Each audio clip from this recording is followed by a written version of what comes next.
Hello everyone, welcome back to our channel Rani's kitchen. ఈరోజు festival special చింతపండు పులిహోర ఎలా చేసుకుందామో చూద్దాం. ఇక్కడ చూపించిన విధంగా ఇంగ్రీడియంట్స్ తీసుకోవాలి. మిర్చి, కరివేపాకు, జీలకర్ర, ఆవాలు అండ్ పీనట్స్, క్యాష్యూస్, 2 ఎండుమిర్చి, చింతపండు రసం ఇవన్నీ తీసుకోవాలి.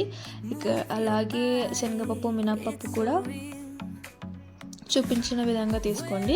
తర్వాత ఒక కడాయి పెట్టుకొని దాంట్లో కొద్దిగా ఆయిల్ యాడ్ చేసుకోండి. కొద్దిగా ఎక్కువనే పడుతుంది ఆయిల్, సో మీరు చూసుకొని వేసుకోండి. ఆయిల్ వేసుకున్న తర్వాత దీంట్లోకి మనం ముందుగా జీలకర్ర, ఆవాలు వేసుకుంటాము.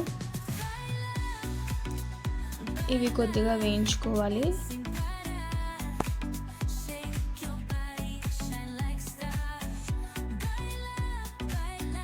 ఇవి కొద్దిగా వేగిన తర్వాత దీంట్లోకి మనం చూపించిన విధంగా మినపప్పుని యాడ్ చేసుకోండి. మినపప్పు అలాగే శనగపప్పు కూడా వేసుకొని ఇవి 2 కొద్దిగా వేయించుకోవాలి.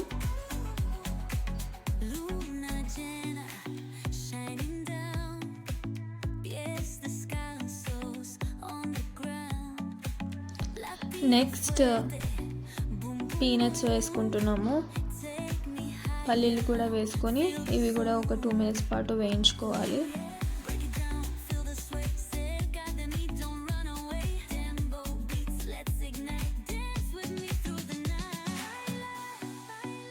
నెక్స్ట్ క్యాష్యూస్ కూడా యాడ్ చేసుకోవాలి. ఒక 5 to 6 తీసుకోండి, మీకు ఎంత కావాలంటే అన్ని తీసుకోవచ్చు. తర్వాత ఒక 2 ఎండుమిర్చి వేసుకోవాలి. తర్వాత చూపించిన విధంగా పచ్చిమిర్చి చీలికలు కూడా వేసుకోవాలి.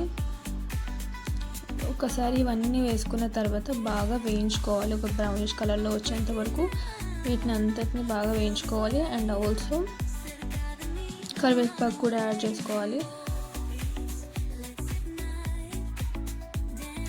ఇవి మళ్ళీ ఒకసారి బాగా కలుపుకోండి.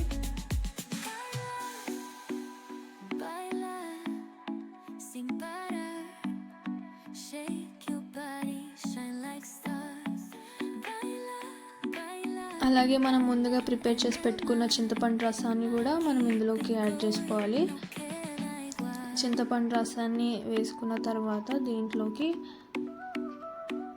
మనం కొద్దిగా సాల్ట్, కొద్దిగా టర్మరిక్, అది పసుపు కూడా వేసుకోవాలి.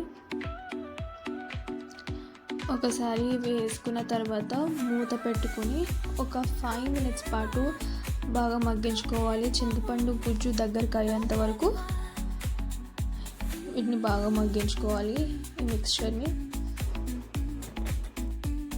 ఇక్కడ చూపించిన విధంగా మిక్స్చర్ అంతా థిక్గా అవ్వాలి, విత్ థిక్ కన్సిస్టెన్సీ. తర్వాత దీంట్లోకి రైస్ యాడ్ చేసుకొని ప్రాపర్గా మిక్స్ చేసుకోవాలి. రైస్ అంతటికి పట్టేలాగా మనం బాగా కలుపుకోవాలి. అంతే గాయ్స్, చాలా సింపుల్ అండ్ ఈజీ రెసిపీ చింతపండు పులిహోర రెడీ చేసుకొని. And please subscribe to our channel Rani's kitchen. Thank you.